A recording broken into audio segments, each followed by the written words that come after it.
that, we bring in retired Navy SEAL officer Mike Sarraille. His service includes leading combat operations in Iraq. He was in Ramadi and Sadr City, leading those operations. He is chief talent officer at Overwatch Mission Critical and host of the Unsung Arlington on Fox Nation. Mike, always good to have you with us. Thank you very much for joining me. So, clearly it feels over the weekend, you see an escalation in strikes at our U.S. bases, a lot of focus on Jordan right now for their help in this effort. Where do you see this heading? Well, first off, heart goes out to the families of Tyler Feehan and Isabel Gonzalez, Absolutely. A seat that will never be filled at their families' tables, and we will not forget. But what's happening here is Iran is losing control over the strait, or any control whatsoever. So they're widening the battlefield. So they're going after regional partners as well as U.S. bases within those regional partners' spaces. And that's the only option they have left. What ultimately matters, and we're counting the consecutive nights here. I don't care if it takes 9 nights, 50 nights, or 100 nights. Military campaigns are cumulative. They're not some spectacular, isolated event. This is a regime that's lasted 47 years. This is going to take time. Patience and persistence and sustained campaigns is the way ahead. So what about our partners that are getting hit now? We've had a couple of junctures in this whole operation since the end of February where the Gulf states put some pressure on the United States to go back to the negotiating table. Where do you think they are now, the Gulf states? I think they see the path. Ultimately, the goal here is not some deadline. Deadlines don't produce strategic outcomes. They realize that we don't want a quieter Iran for a year. We need a weakened Iranian regime or even no regime at all for the next generation. So I think we have their support. I think that the great question as well is, when are our allies going to get off the bench and actually get involved?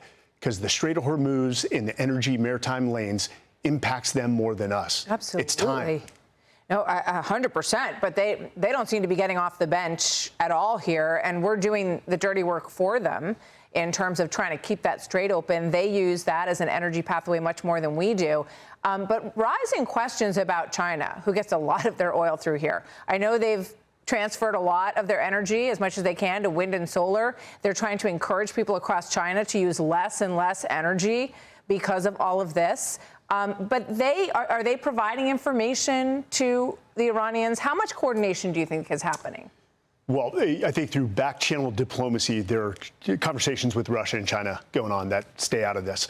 And there is intelligence that possibly servicemen's cell phones were being utilized to target them in region, which is a possibility. And with the support of China and their cybersecurity network, that's a possibility. But ultimately, they need to stay out of this. China, at the end of the day, may lack the ability to create their own oil reserves. They export most of their oil, but they are not lacking in power. I think they built 10 nuclear power plants, and they continue to build coal generation through power plants. So they're not lacking in power. They're lacking in crude oil. So President Trump has a number of options in front of him right now, from escalation to negotiation. Another one that comes up a lot is taking Cargo Island, which obviously I think creates this kind of sitting duck opportunity that nobody wants to see for our soldiers who are holding that place.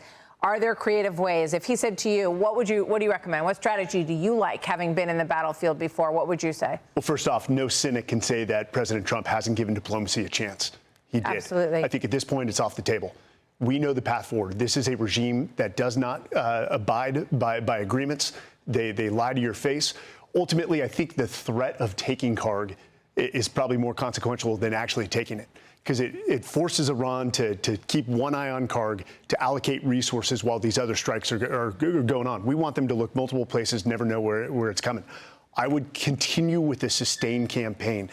We've got to make a better pitch to our allies to support the maritime, to support the strait, and hold the security on those lanes while we continue with the blockade. But ultimately, economically, diplomatically, and militarily, we have them where we want. Just don't put an artificial timeline on what victory looks like, and that is a weakened, degraded regime. It seems like coordination with the local neighbors is probably more likely than coordinations with our traditional allies. I know President Trump did speak to the new Prime Minister, Andy Burnham, in the UK, and we'll see if that relationship leads anywhere.